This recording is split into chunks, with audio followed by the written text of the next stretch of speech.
Welcome to Steve's World, Steve's Place. It's 6 p.m. on Sunday, October 16th, and we're here for another episode. But before we get started with Danny, I'm going to want to talk to you about our YouTube channel. We need, if you know anyone, tell them all about the YouTube channel. Um, we have tons of DVDs up there. We have over 1,000, and we'll be adding more here in a couple of weeks. We've kind of gotten sidetracked here since the conference, but we're getting back on track here. For those who having a hard time finding it, just go to testatech.info and you see the yellow box at the upper right hand corner there, and you can pick out the Testatech channel, or if you know what conference you want to see, just go to that conference and it lists all the speakers there. Or you can go to the speaker directory if you know what speaker you're looking for. We need people to subscribe to the Testatech channel. Subscriptions are free. We have about 200 DVDs at any given time being premiered.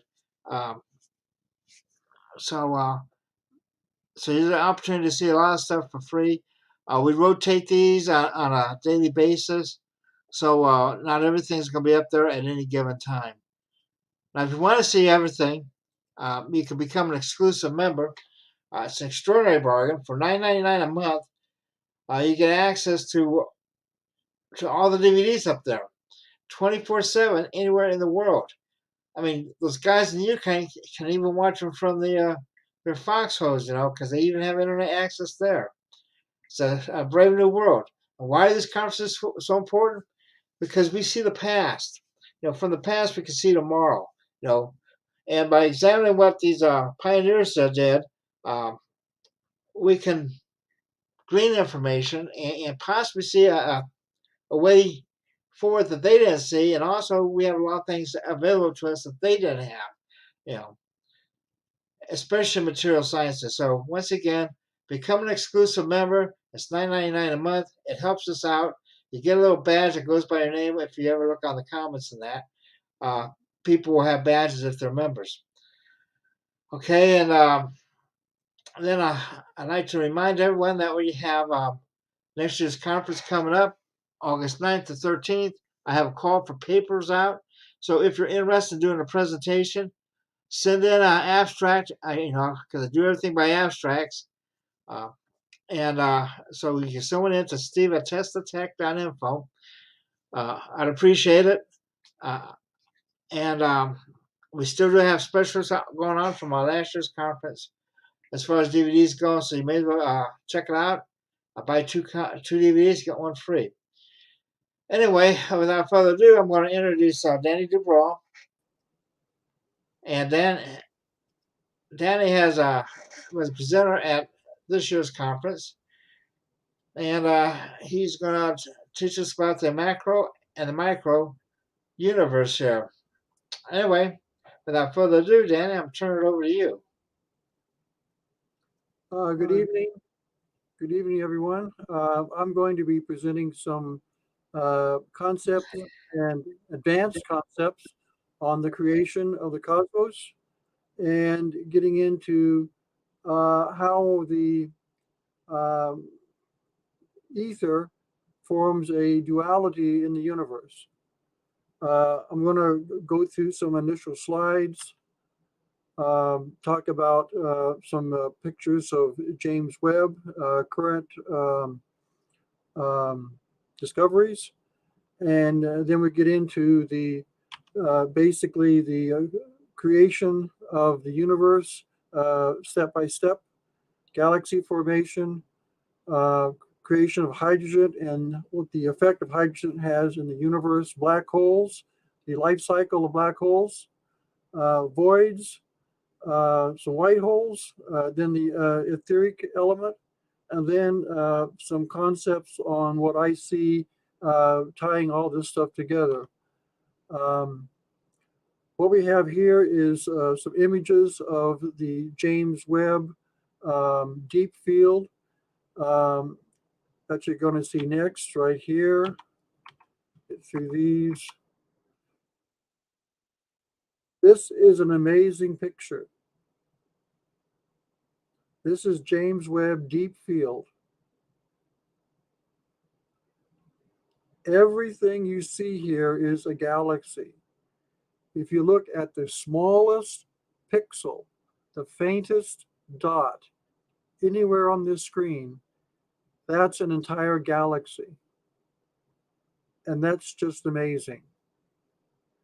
You see some of these other pictures where you have these arcs like this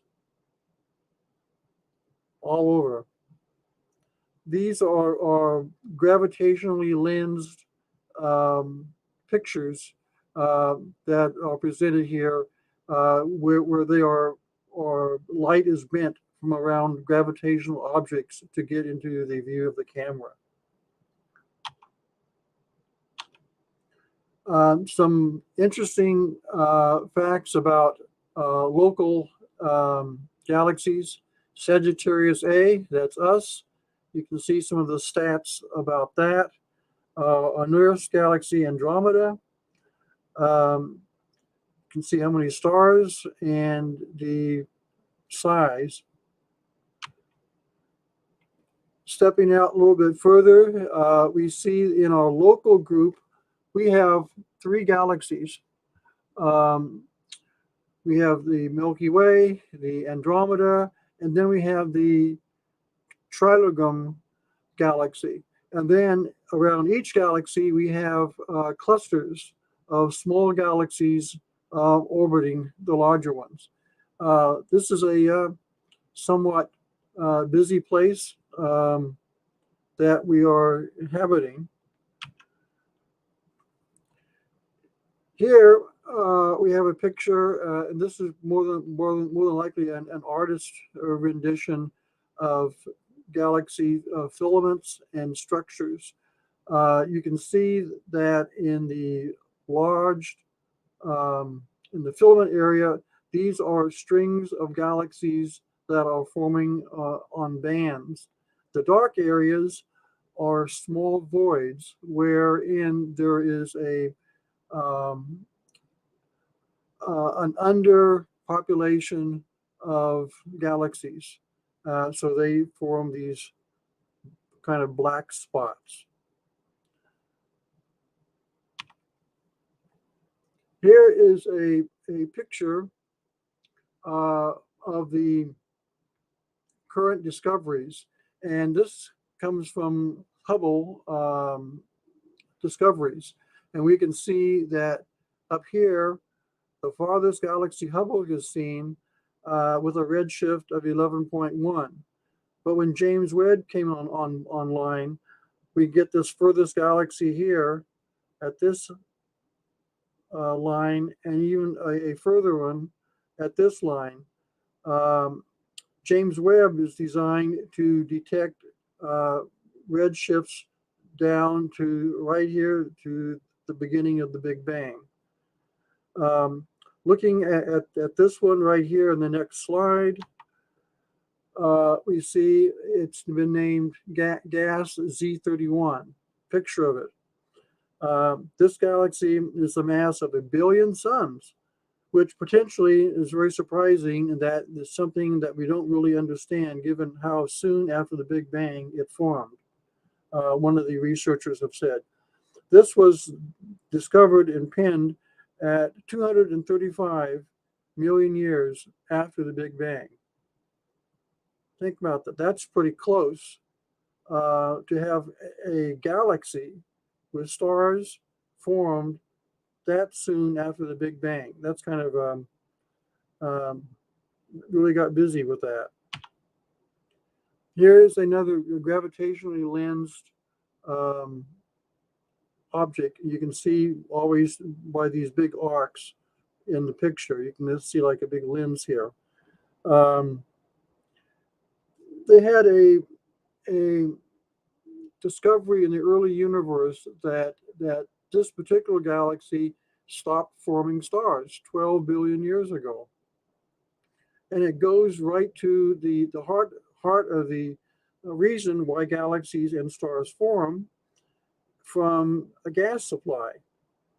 Um, the gas in the early universe was used.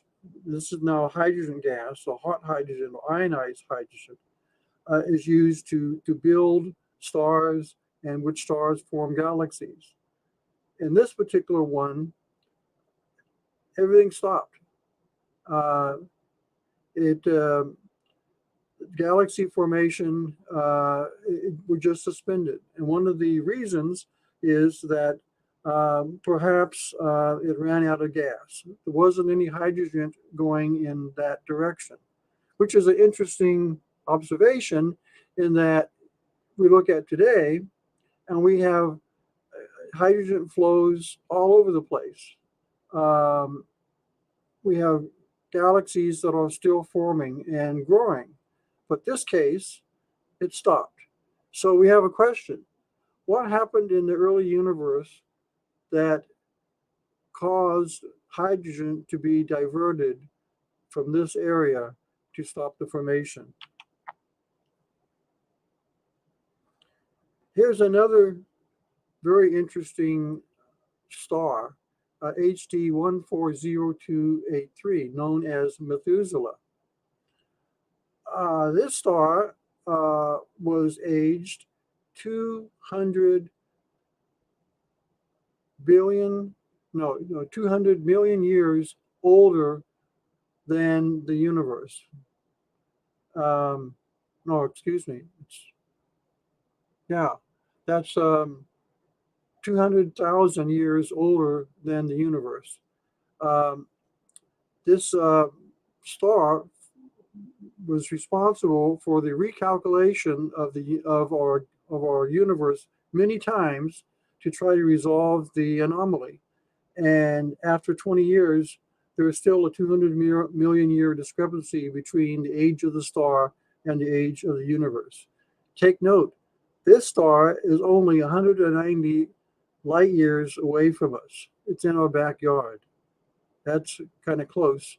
So the science is able to have some really close views of this particular star.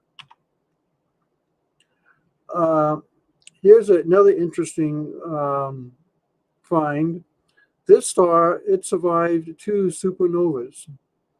If you go back to 1954, uh, we find that there was a supernova coming from this area right here, 1954.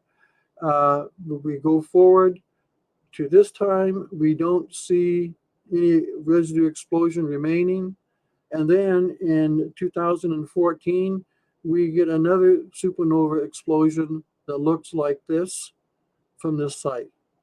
Whereas the normal supernova, the light output looks like this. This particular one lasted a very, very long time. It's another anomaly. Here we have some concepts of how the universe evolves. We can see that from the stars here, the Big Bang, we can see how the universe expansion exponentially increases ad infinitum, whereas this one is a linear expansion. This one, we have an initial expansion, and then it tapers off to just a coasting kind of pattern. And this one here, we see that it takes off, it expands out to a given level, and then it starts to collapse again on itself.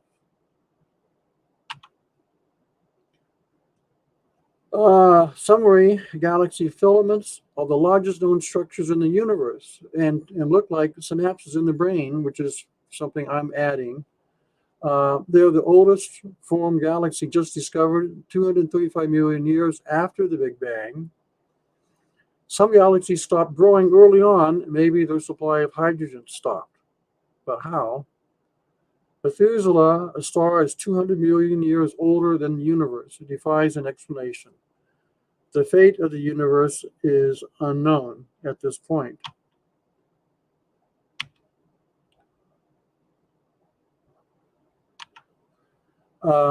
Rivers of hydrogen Here we have a leading theory that rivers of hydrogen, known as cold flows, may be ferrying hydrogen through intergalactic space, fueling star formation. But this hydrogen has been simply too diffuse to detect until now.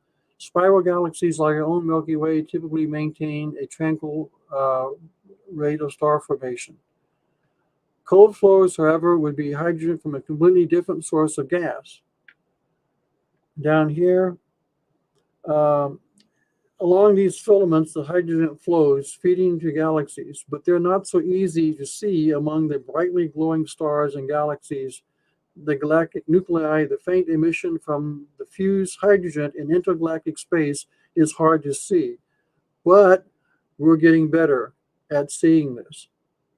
So with all that hydrogen out there that's making stars, that's fueling galaxies, it's hard to see by astronomical means. One of the processes here is the space between galaxies isn't empty. We have new rivers of hydrogen flowing into the galaxy. The galaxy, by its supernovas and other star formation, ejects hydrogen out of the galaxy, and it turns around and comes back in. It all more or less stays within this huge gravity well. Here we have a NASA simulation picture. Over 2 billion years of time, we have a galaxy here that is being formed under simulation, and all this gray matter is hydrogen.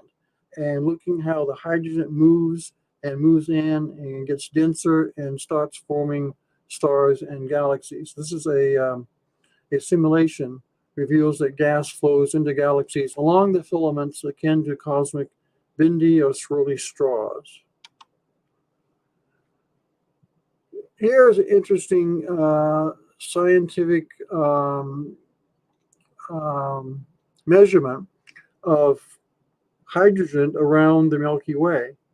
You can see that across the center line here, in the red, we have warmed up hydrogen.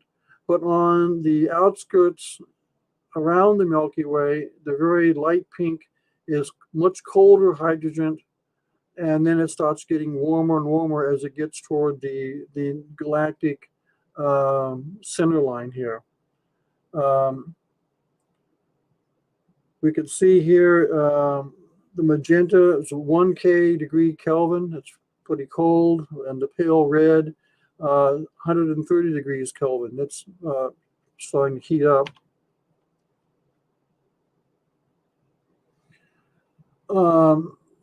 Intergalactic space has lots of hydrogen in it. It's very much thinned out.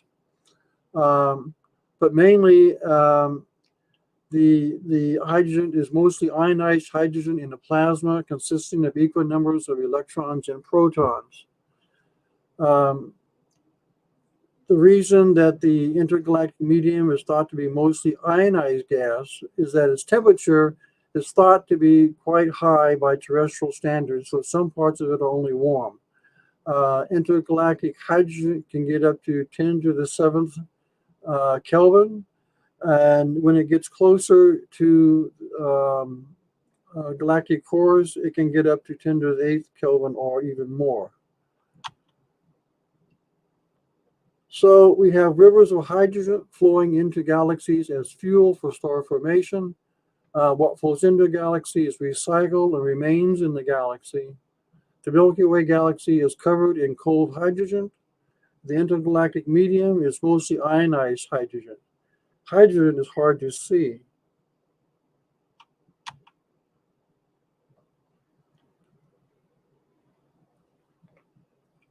Here's an interesting picture of a black hole.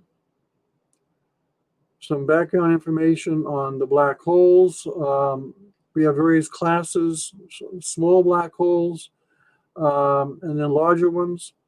The supermassive black holes start out at 10 billion masses. The MSO, that's the mass of our sun. And the ultramassive can get up to 100 billion times the mass of our sun.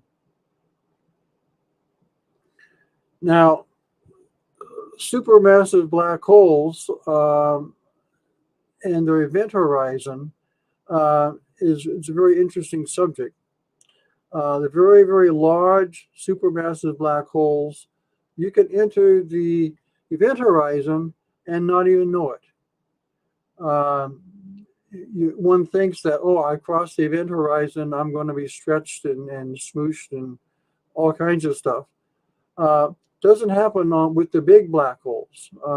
You can cross that event horizon, and it's like the density of water. It's very easy on you. But the smaller black holes, if you get anywhere near them, you're going to get crushed without even passing by the event horizon. So it all comes down to the Schwarzschild radius.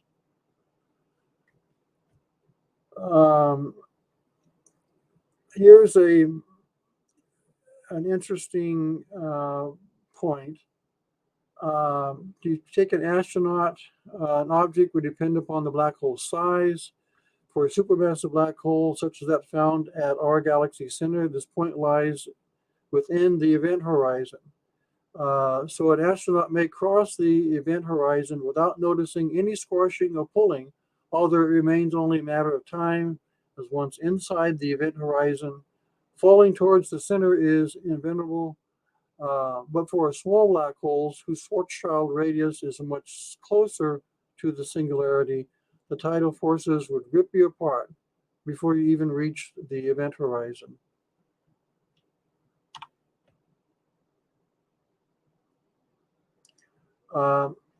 Here is some interested reading for those of you who would like further information on the black holes. Here's the largest black hole discovered so far, 66 billion suns, 40 times the orbit of Neptune. Just think of that. We have an object, a massive object, that's 40 times the size of the orbit of Neptune in our solar system.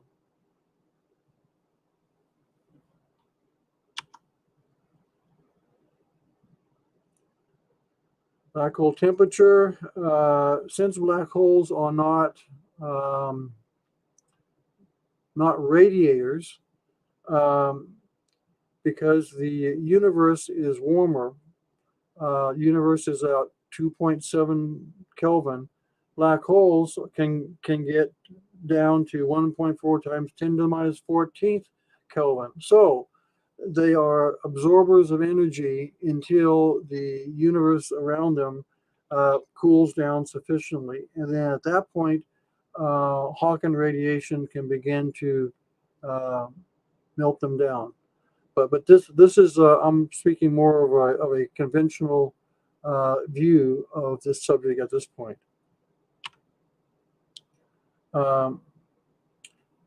Here's an interesting one of the unexpected discoveries in a globular cluster near the Milky Way. They looked to find a black hole in the center that was organizing the globular cluster, and what they found was 1, 2, 3, 4, 5, 6, 7, 8, 9, 10 black holes all grouped together in the middle of that globular cluster, organizing it. That was a very interesting find. Instead of looking for one object, they found a group of black holes.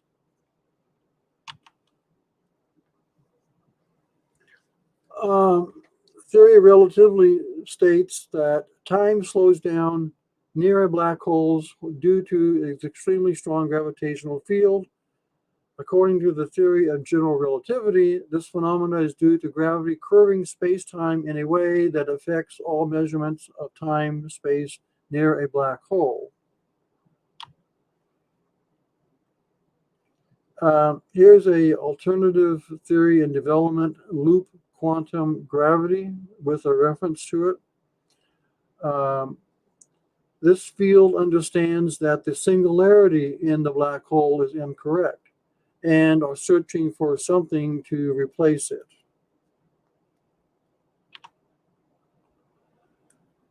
Black holes at the event horizon, a supermassive black hole's density can be that of water. Significant tidal forces can occur inside or outside the event horizon depending upon the mass of the black hole. Tron 618 diameter is 40 times the orbit of Neptune. Non-accreting supermassive black holes are very cold objects. Black holes continue to evolve, consuming everything with no end in sight. The reason that no supermassive black or stupendously large black holes have been observed so far, these are the ones approaching 100 billion masses, is that the universe is still young. So my comments. Here's some additional information on voids coming up. If you're interested in voids, this is an excellent reference to that. It's about 16 minutes long. It would tell you a whole lot of information on voids.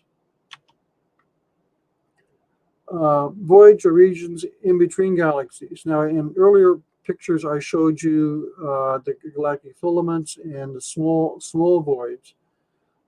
These are huge voids, 200 million, 300 million, 490 million light years across, and 2 billion light years across, the largest. These voids are classified as supervoids, and there are 24 voids listed with diameters from 30 to 600 megaparsecs. Again, galactic filaments with smaller voids in between. Here is the Bootes void. You can see the galactic structures around all these various galaxies, and getting into the center, it starts to get darker and darker in the middle.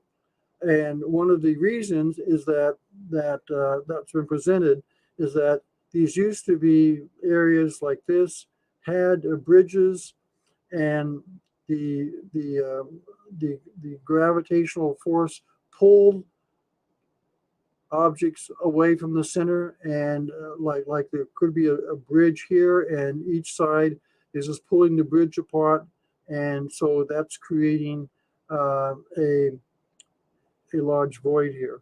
The next void is this void. You can see the same thing going along around the edges. You can see the edges getting very dark as it's pulling matter away from the center of the void. Again, this is a conventional view. This void, the Uranus void, is completely empty of both normal matter and dark matter. It emits no detectable radiation or light of any kind. It's just dark. Here is the KBC void, but this whole picture is the KBC void. And with a local void here, with our Milky Way galaxy sitting right at that point, a void is defined as an area of space where it has an underpopulation of galaxies. These red areas indicate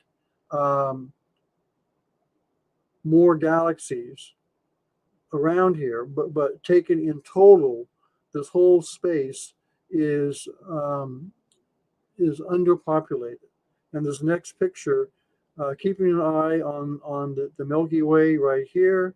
Look at the next picture. You can see the transition. And I think this is an artist rendition. You can see how the filament strings are around this huge void right here that we are kind of next to. And then these other voids that are growing larger and larger. For future slides, just take note that we got this big space here with very little in it, and we are kind of like on the outskirts of it.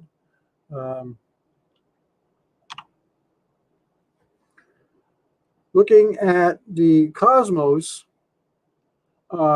we can see here that there are numerous voids spread out throughout the cosmos. The Eridanus void, which you saw in the last slide, is kind of over here in this corner with a different aspect ratio. It shows up over here. But you can see that voids are not that uncommon, and they seem to be getting larger and larger.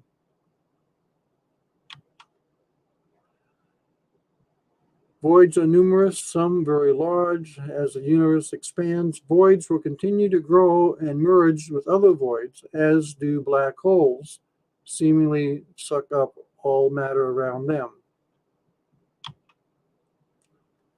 Moving on to white holes, we have no examples that we can point to in the known universe.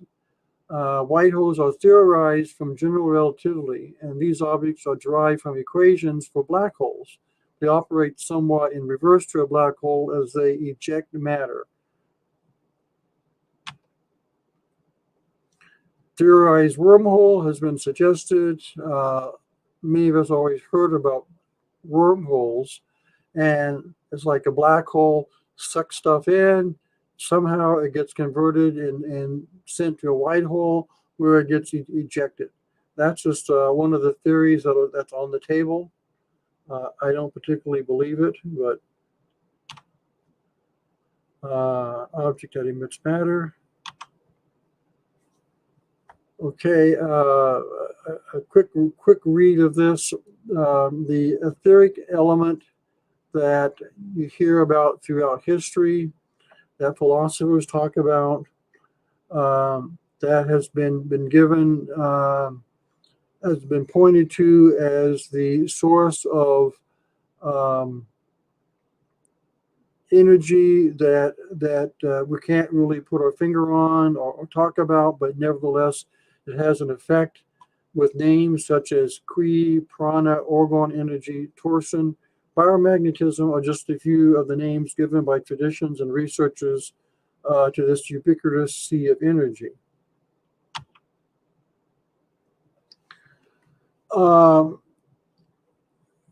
Now I want to point to Planck, the smallest possible length, and the Planck time, the smallest possible time.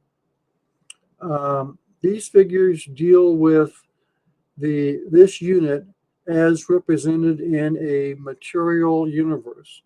The smallest material item or the smallest material quantity of time that is measurable is given to Planck. And I'd like you to remember this because Planck is establishing a limitation, a physical limitation within our universe.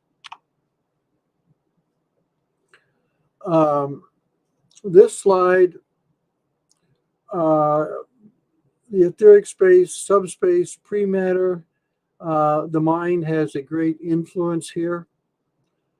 In the etheric space, the force of will, directed by intention, accomplished by focus, causes creation to occur. But you pretty much already know this because in your daily life, your force of will, by your intention, by your focus, you get things done.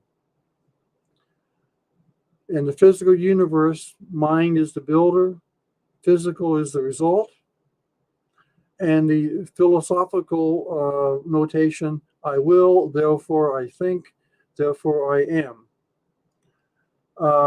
But to make things really materialize requires an intensity beyond the normal experience. I want to point out here my leading statement. Um, Mind has a great influence here. Um, if you look in local science today, you hear a concept of non-local. That means that things are affected at a distance by thinking about them or by willing something to happen. And it's called non-local. If you want to research that, that will be a segue from this slide here. Now, here's an important concept. Planck timing is a constant, uses etheric high frequency small structures and compresses them into low frequency large structures, wherein they materialize in the low frequency physical universe as the foam particles of space-time, producing a trembling motion in the quantum field. I call these Planck particles, and they have specific functions. To recap, you have this field of etheric energy that's just there, and it's vibrating at a very, very high rate. And when you compress it, when it gets compressed, it forms an object that's vibrating at a lower frequency. When this frequency passes the Planck constant, it materializes, boom, in the physical universe that we can now touch, feel, and manipulate. But prior to that, it resides on the other side of the line in the etheric realm, wherein it has its own structures and forms.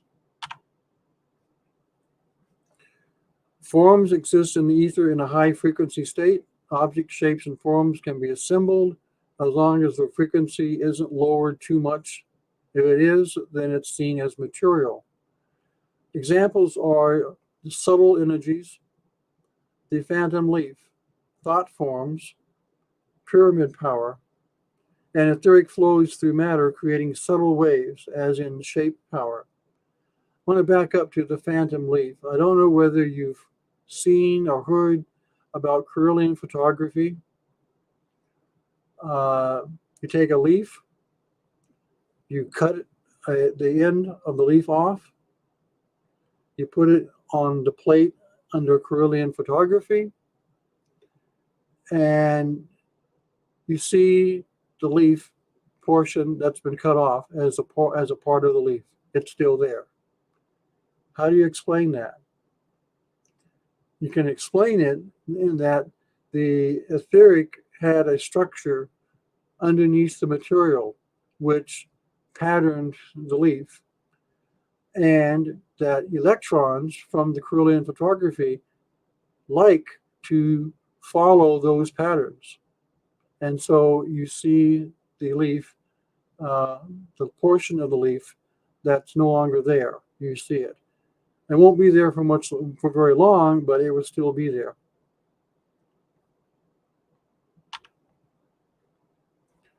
The Planck constant defines the boundary between etheric space and the material space.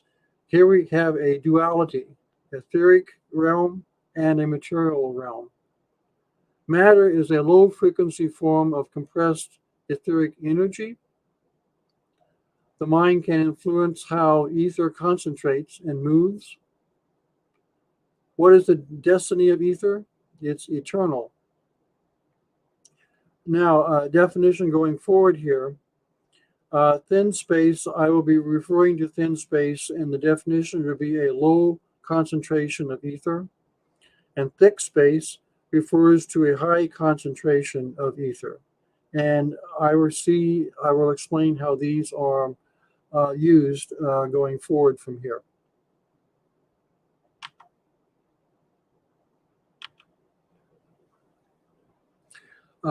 Observations of nature, symmetry, and simplicity have yielded the following views.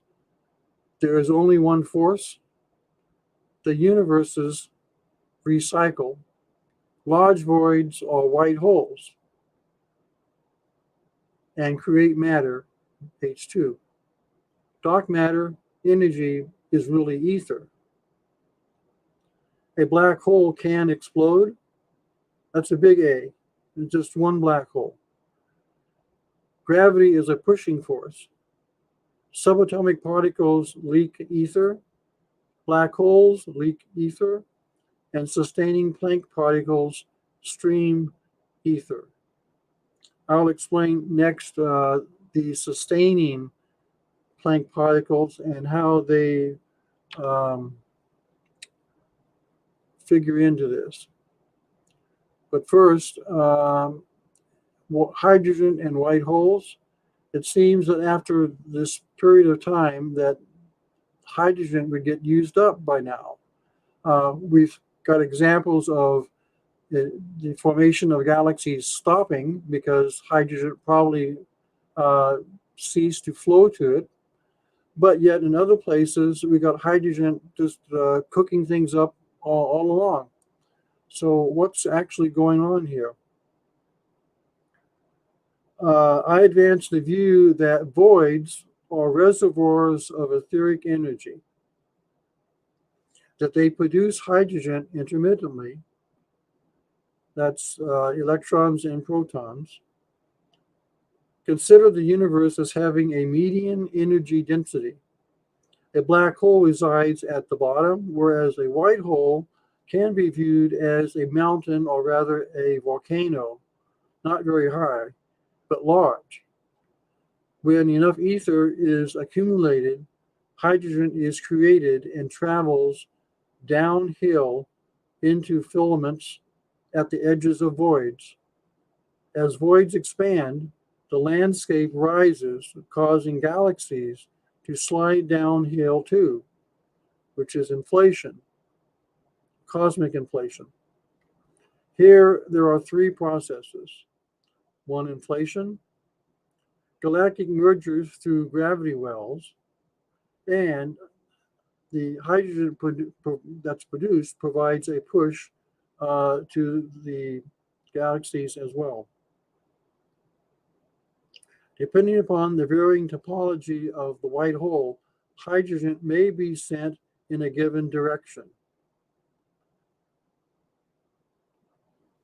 That is speaking to the fact that the earlier galaxy that stopped formation, its source of hydrogen from a white hole started going down a different slope into a different direction towards other galaxies that were even more dense, and their gravity wells kind of pulled the terrain down and drew the hydrogen that's being produced in the white hole towards them. And I have a picture coming up.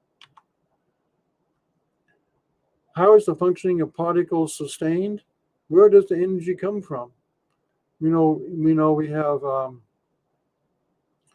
the question, what powers the universe? Nature supplies a host of Planck particles which supply the sustaining energy to higher order particles in their functioning. The created particles come in two classes every Planck time. High order building blocks, electrons and protons, quarks in thick space. Again, thick space, thick ether, white holes produce hydrogen. And always at any concentration in thin space, small Planck particles create the quantum foam. As higher order particles runs low, its vibratory rate increases as a little as its vibratory rate increases a little as it has shed some of its ether. Again, the etheric structure, if it gets smaller, its vibratory rate increases. A Planck particle in the vicinity approaches this deteriorating main particle, and attaches to the higher order particle, lowering its frequency. This creates a small dithering in the particle's signature and energy. Check diagram. This attachment is similar to biology. If this did not occur, the particle would decompose into ether. Here I'm drawing a parallel to the microcosm in its functioning and in its sustainment, very much like a cell attracts through its various tentacles, attracts nutrients to it to allow it to grow or to be sustained. To create particles requires ether to be compressed. The quantity to compress for a material particle needs to be substantial in order to establish a frequency differential headroom for structures in the etheric space. So if you look at this, and you have in a white hole a large volume of concentration of ether, and it takes a large volume in order to be compressed to produce a material particle, and a lesser volume to produce a sustaining Planck particle. Nevertheless, the transition from a volume of etheric energy to a material particle is substantial. And it has to be substantial, in order to allow structures, lesser structures in the etheric realm to be created. And these are like thought forms or other manifestations.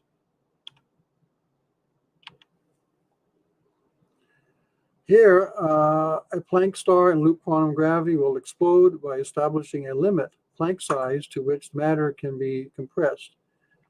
In a Planck star, this limit eventually creates a back pressure which causes the explosion. This is just a note on this other notion of loop quantum gravity, that stars can explode. And at this point, I leave that alone and I let that go at this point. And here I advance the view that a black hole will explode, a big bang, in a double explosion when the energy of thin space, that's when ether gets thin, is depleted at the core of the black hole. And there is no longer any sustaining energy left. Suddenly, the large volumes of compressed ether reverts explosively to ether expanding outward in a cascading effect. The wavefront pushes ether energy in front and leaves behind a thinner space. The thinner space behind the wavefront cannot support all of the leftover matter, and the matter reverts to ether energy, aiding and reinforcing the wavefront. The vector of, at this point we have a wavefront that's moving out from the core of a black hole. It started when the limit of energy in space was depleted, and we couldn't make any more Planck particles. The core converted to ether. The ether compression is pushing matter out in front of it. The compressed ether in the core at some point has the capability of making more Planck particles now, while the other wavefront is pushing forward. Eventually, these Planck particles that are being generated behind the wavefront are now become available as sustaining particles to sustain matter. But what is happening is the vector of inflowing Planck particles will change. The core becomes a source too, and eventually will dominate. what's left in the core may collapse. So if you can visualize, we have a wave moving outward. And behind and at this point, the Planck particles that are being generated in the space around the black hole are being forced inward, and the Planck particles being generated inside the black hole are going outward. The black hole gravity well is diminishing substantially. The etheric wave is pushing out, and the matter that's in front of the wave is being pushed out, and eventually it all sort of just doesn't explode. It just goes poof, and the black hole perimeter just kind of like disappears. And at this point, the remaining particles are just distributed into space. Here, the core is now empty, no quantum field, no energy, nothing. The core may collapse on itself, or it may just explode again, seeding subatomic particles into space. Because of the time dilation in the black hole, this process may take millions of years to complete while more matter is coming in. This is why there is no antimatter in space. There may be remaining black holes in the vicinity that will cast shadows onto the new universe. Also, there may be galaxies remaining to witness the new birth. This is a 300 to 500 billion year cycle, and it is self-regulated. Here's a picture of inside at the core of a black hole. It's close to being depleted of energy. We have matter that's being that's converting to ether, creating large bubbles. The bubbles move up, and they get less and less, or more and more dense as they move outward from the black hole. And this keeps churning and churning and churning until such a point is reached where it cannot be contained anymore, and then the whole thing just explodes and goes outward, with creating this wave. Here we have a model of the universe from the conventional idea of a big bang to a new galaxy, maximum expansion. The galaxy contracts with black holes consuming up all matter. All matter is destined to fall into a black hole. The black hole will sit there until it reaches a limit, like over here, and then it may explode, or not explode, but may transition into a new universe. But this is a timeline down here. At some point, the remaining mass to cause this recycle would be huge black holes that might be ejected from the vicinity in a large orbit path, and they would be delayed in coming back into this black hole to complete the process to create the new universe.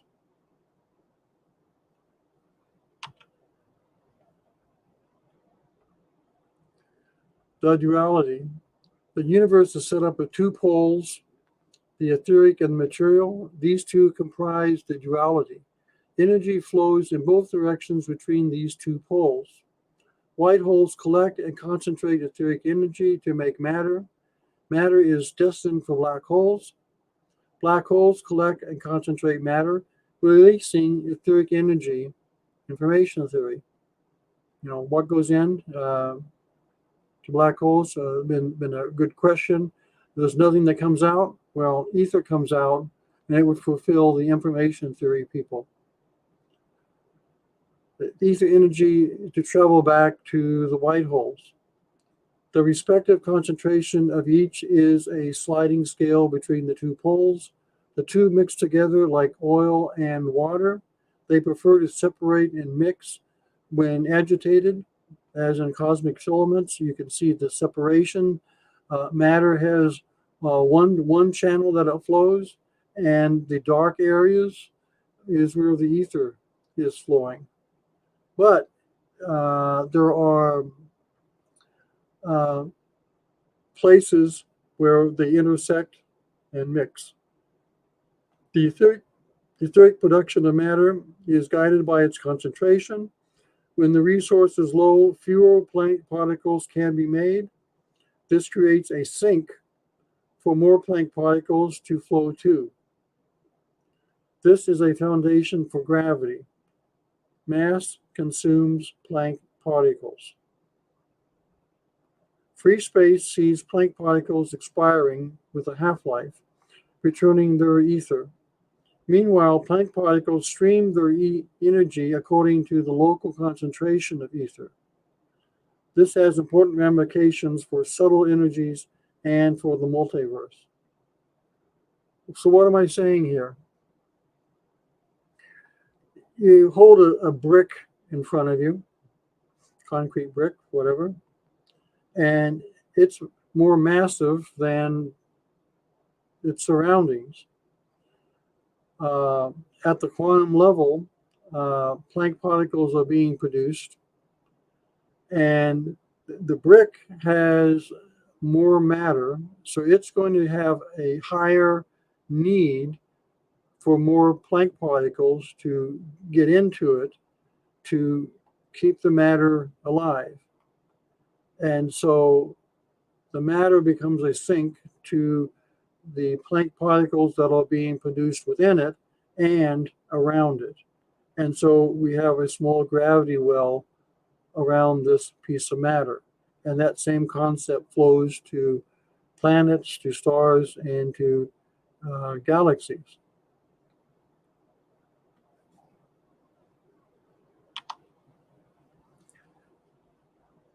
Here's an example of a white hole, and you can see a normal energy level for space, and the white hole has elevated the space up, and it's creating hydrogen, which flows downhill with galaxies and matter into the black hole, boom, right down to the bottom. Down here, the process is creating and releasing etheric energy. Etheric energy is flowing back up to the white hole, and this process keeps cycling while the black holes increase in number, and the white holes get larger in number. And these two processes play out during the lifetime of the universe.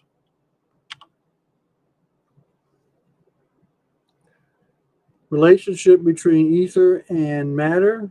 Okay. Black holes, light refracts around. Well, you've heard that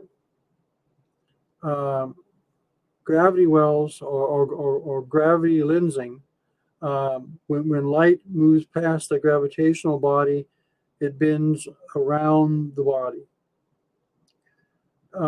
In this case, if you look at gravity as a concentration of Planck particles, so where you have a lot of Planck particles, like oil and water, you have less ether. When you have less ether, it's ether that is bending the light, not the gravity. If you look at this continuum right here, from a low concentration of ether to a high concentration of ether, it's the same effect. Light is going to be traveling faster when ether is more dense. And so on this edge here, you see the light is being refracted around the black hole.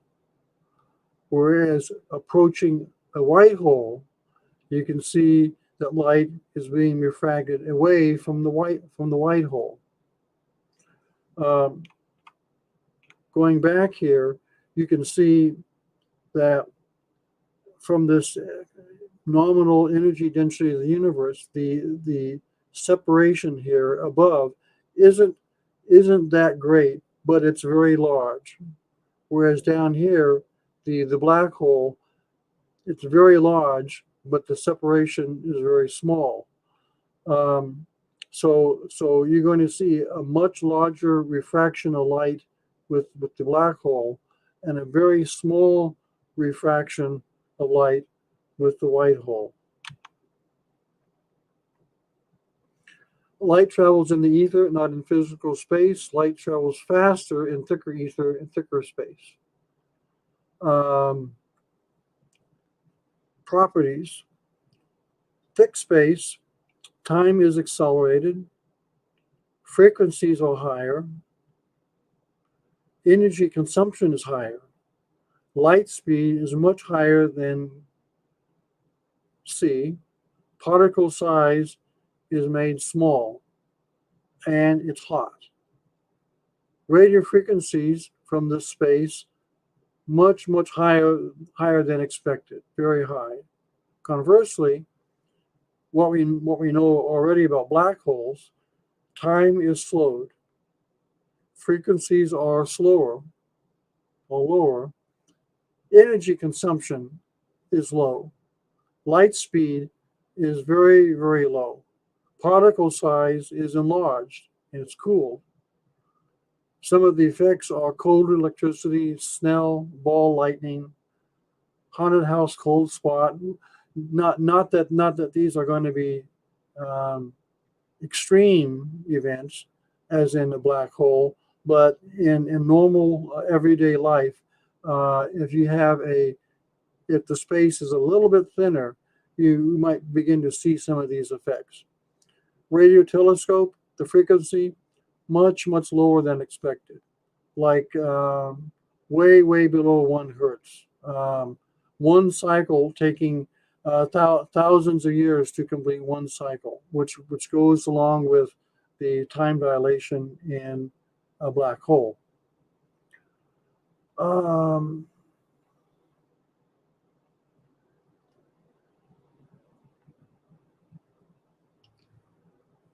Okay.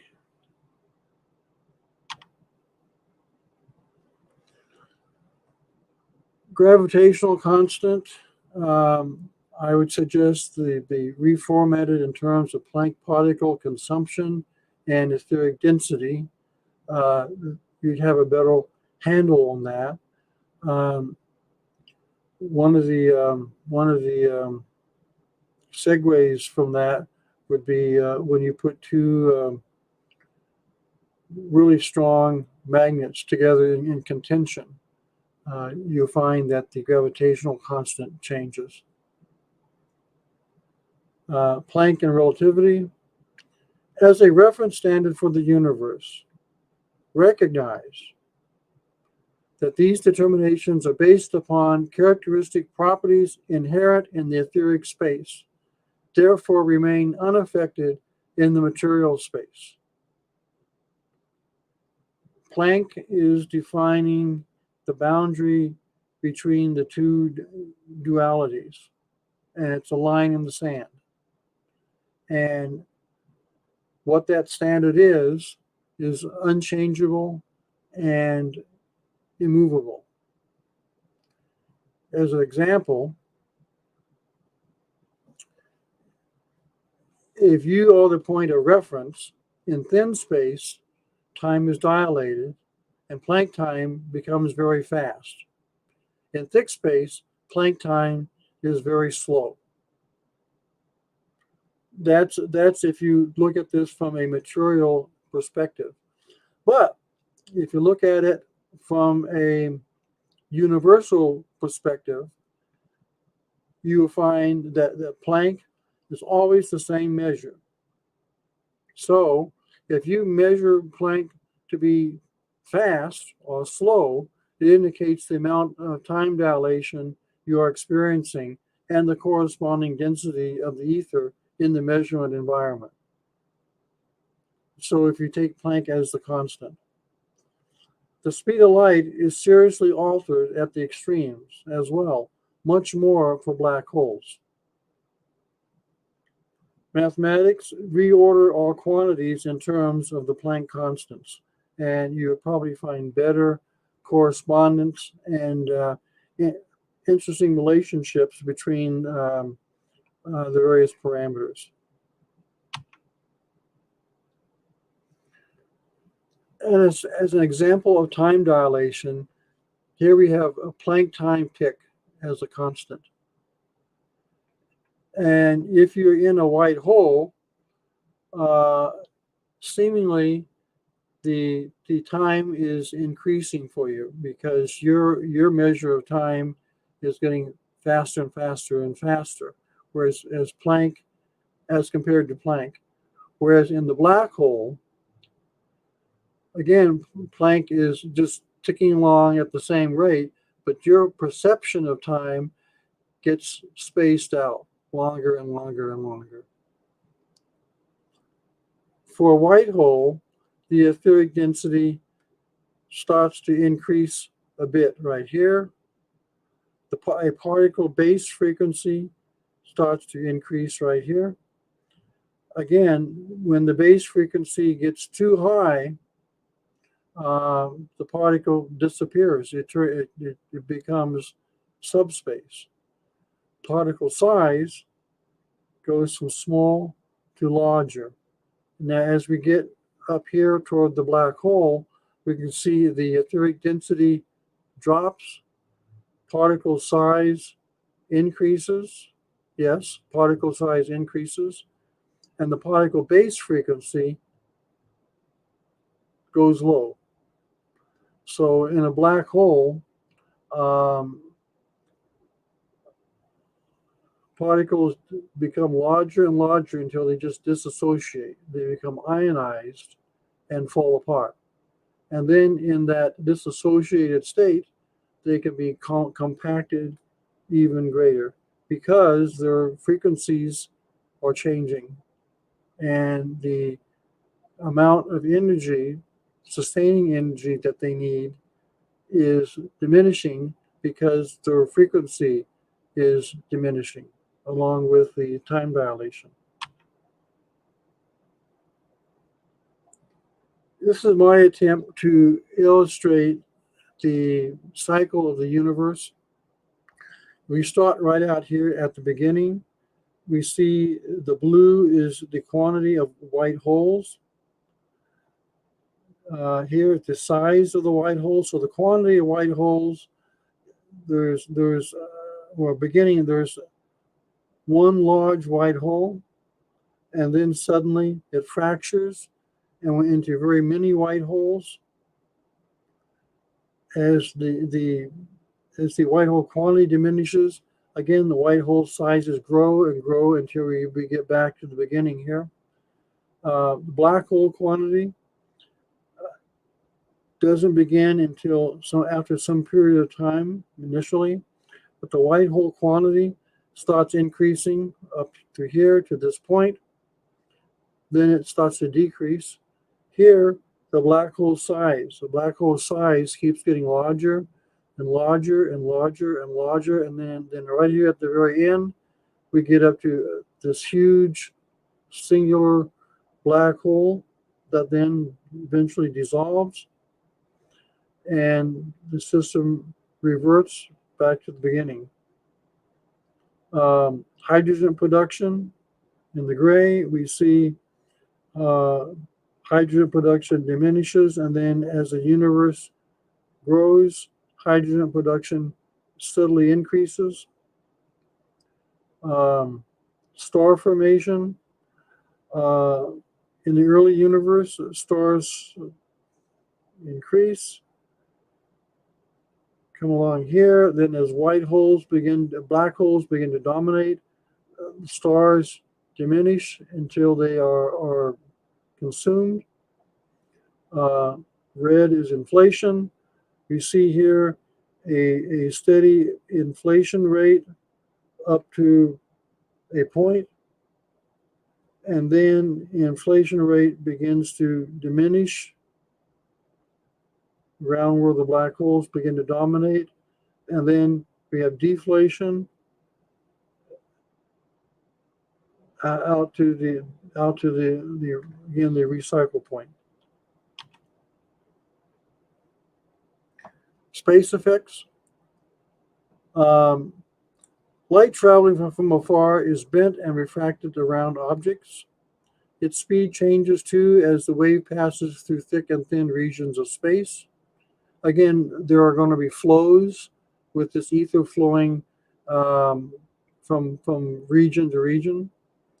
This has ramifications for determining the redshift of space objects.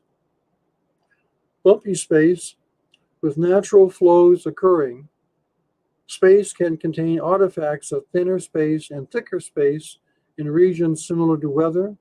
Minor anomalies like dust devils passing in front of you. You ever seen one of these whirlwinds?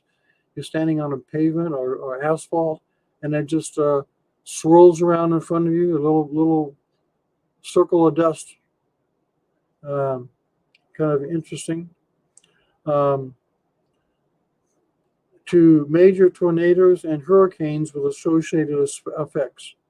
So with these flows and with these weathers, um, these effects could really be changing the space environment. Wave particle duality. Light is the bridge between the etheric space and the material space. The wave is always in the ether, and the particle is in the material. When the wave encounters any material particle, the interaction is with the compressed ether in the particle. Nature then produces an interaction particle, the photon, which satisfies the event. Propagation continues as the photon then converts back to an etheric wave. The interaction is as a reverberation from the material particle. That's an important statement.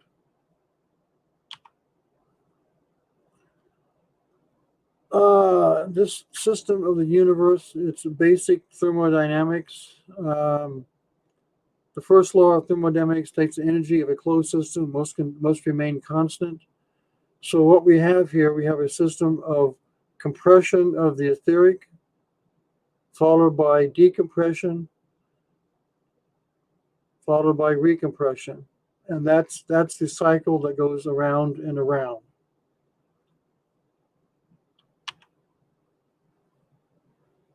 Quantum physics, there are two views of reality, at least, on how decisions spawn multiple paths in other worlds or dimensions, upon another decision spawning additional branching to infinity. This is an exponentially expanding process, a considerable load on nature. I prefer, instead of infinite branching, there is one of infinite opportunity. Here, a situation and a decision is taken with an associated outcome. The decision and outcome are associated and learned. Unlike branching, the same situation comes again with an opportunity for a new decision. This is a experiential linear process, more like nature in evolution.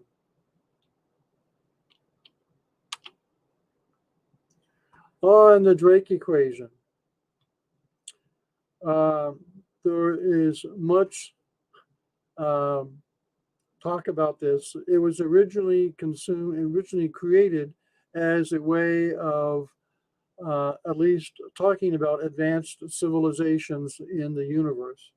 And it involves so many of these different factors and different aspects of science. And every aspect, they have their own number and have their own arguments and have their own technology that's always in conflict with everybody else. It's just a big mess of constant should be this or it should be that. But I went through and I took the minimums of everything, just ridiculously minimums, calculating the advanced civilizations in the universe. Um, I I took minimum for each of these parameters here, times the number of galaxies. Um, Best estimates are we have 200 billion galaxies in the universe. I divided that by 2, and I come up with 1.68 times 10 to the 14th advanced civilizations in the universe. And that's a conservative number.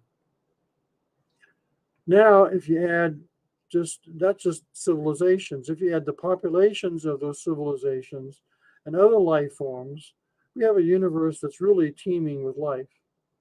And we suspect that life principally communicates through telepathy and that there are other expressions besides carbon. This adds to this number immensely. So we have we should be experiencing a lot of neighbors. Here's a quick story. I'll just go through this fast. In the beginning, Planck started making Planck particles and hydrogen. We got planets and we got stars. Then we got galaxies and we got black holes begin devouring each other. We end up with this huge black hole. Now, interesting concept though. Uh, when this huge black hole is made, and it's just sitting there waiting for its to get the rest of its mass so that it can generate a new universe. It's possible to have an advanced civilizations from the old universe just sitting there off to one side. These are really these civilizations. They made this galaxy. They made it. They're sitting off to the side. This is their home, and they're waiting for this new universe to start, and they're going to just sit there and witness it, and then go out and populate it again. That's an interesting concept. Multi-universe. As universes renew, a black hole may be thrown out and eventually becomes a seed for a new universe or enter another universe. Universes may collide as there is no stable center. Colliding universes have more mass, which accelerates the process and shortens the lifetime. A white hole, a repeating theme, as in a single universe, also a multiverse.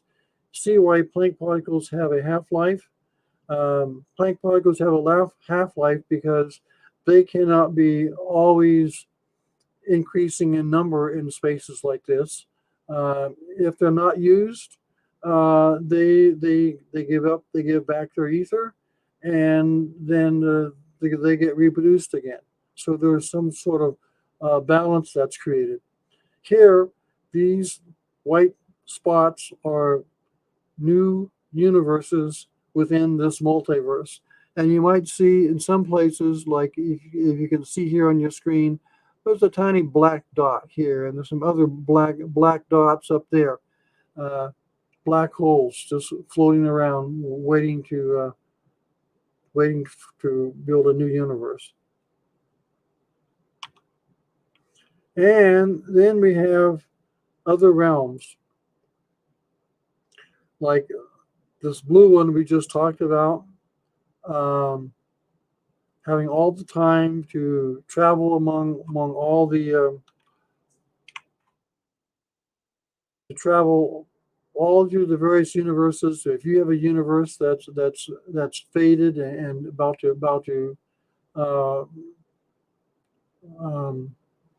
terminate, if you pack up and you go find another universe and start over in that universe. And then you got all these other different realms of possibilities. choices. Kind of like a really exciting journey here. Our universe is not the first for the space, otherwise it would be much smoother. The very large and the very small go hand in hand. You cannot understand one without the other. And my candidate for a pre-existing black hole with a redshift is HD1, and here's a reference for HD1. You want to write that one down.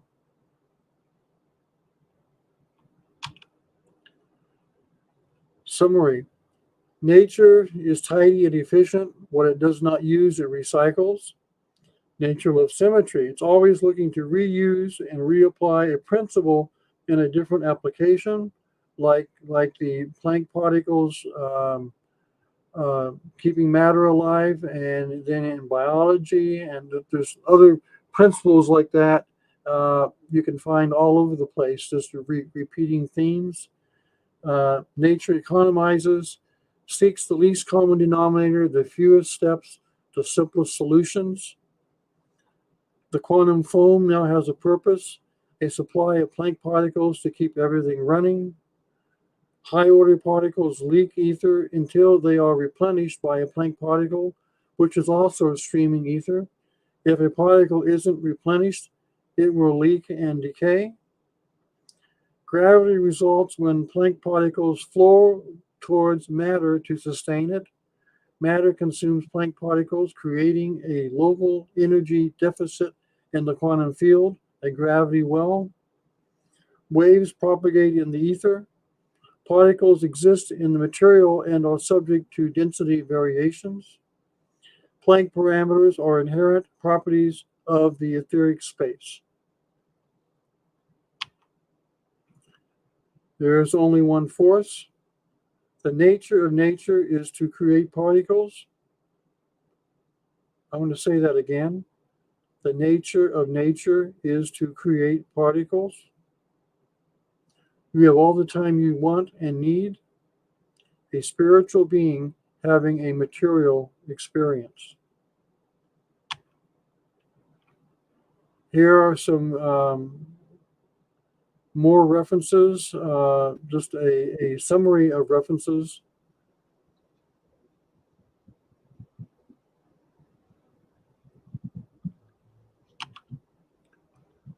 My credits.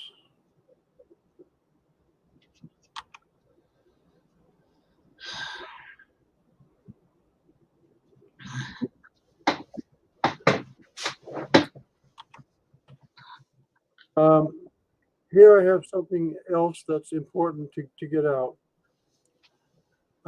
If you look at this, I want to get this thought out to the community.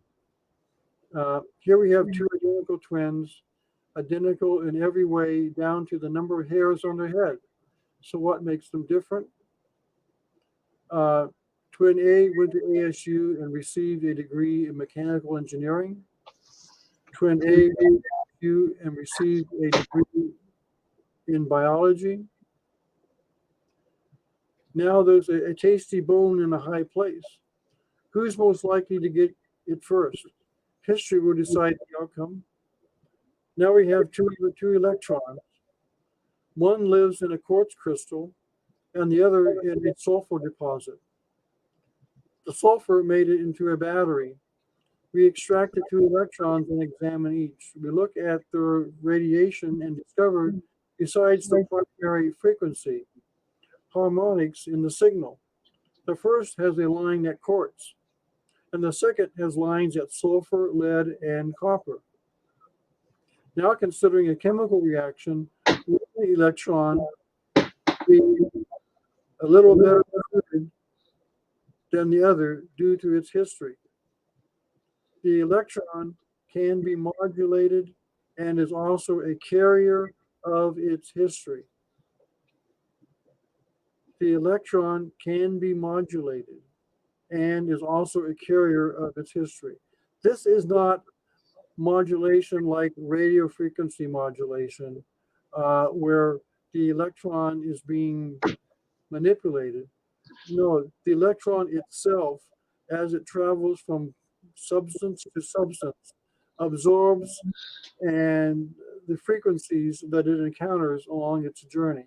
And these frequencies become inherent into that electron, giving it a particular personality and history on an electron by electron basis.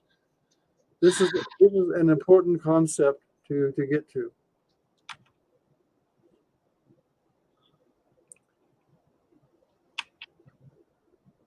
And how far can you see? Thank you for attending Tesla Tech, and I'm open for questions. Steve? Yeah. So what I'm looking at is for next year, you're going to be at our conference, right? I am. And for those who are interested, you should get signed up as soon as possible. If you want to call and ask Danny directly, our call line is on the screen now, and you can leave your comments, and he'll answer anything that's in the comments. Can you see the comments? So,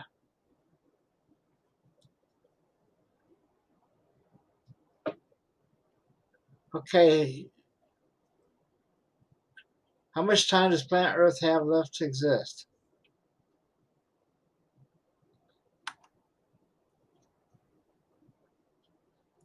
Danny? Yeah.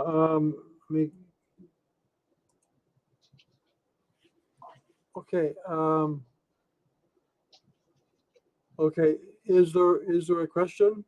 Yes. How much time does planet Earth have left to exist? Well, the current science says maybe like 4 billion years. That's when our sun turns into a red giant.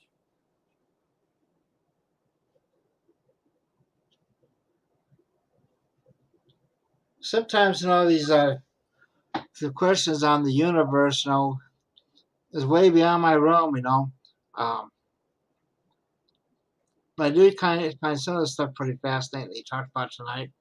Um, It's a large subject with many moving parts. yeah, yeah, and very complex. So, where's your research going to take you next? My research is going to take me down into the small next year, into particle physics and forces, and I have a view that unites a lot of different aspects. It's going to be another interesting and involved talk. Well, it's kind of like have you ever watched the movie Ant-Man Yeah, yeah, and how he goes into subspace? yeah. Yeah, and I don't know. I just know that like our ability to use a microscope, okay, is dependent upon the on the spacings of the space-time fabric there. Whereas, like if you on the right microscope, instead of trying to look through something, okay, in expansion, you're using the light itself as a source for the illumination, and therefore it's supposed to be magnifications up to infinity. Uh-huh. You know, some of the stuff is kind of like that. So does anyone else have any questions on that? If not, I'm just going to basically call it a night. Remind everyone to sign up for the conference soon. The sooner you sign up and plan to come, it will be at the Crown Plaza, it looks like. The better rates we can get and everything. I want to have a shout out to alien scientists. Hi, So, and that's the only name that I recognize. How much time? Yeah, so Anyway, thank you all for coming. And I don't know who's going to be speaking next week. I was going to have Jeff Hayes, but has to put it off for another week. So 2 weeks we're going to have to test the turbine. It looks like, and I'm working on someone for next week. Uh-huh. Anyway, thank you all for coming, and thank you for being part of this. And don't forget to sign up for the YouTube channel. Uh, every sign up helps. Anyway, you all have a great evening, and I'll talk to you on the other side.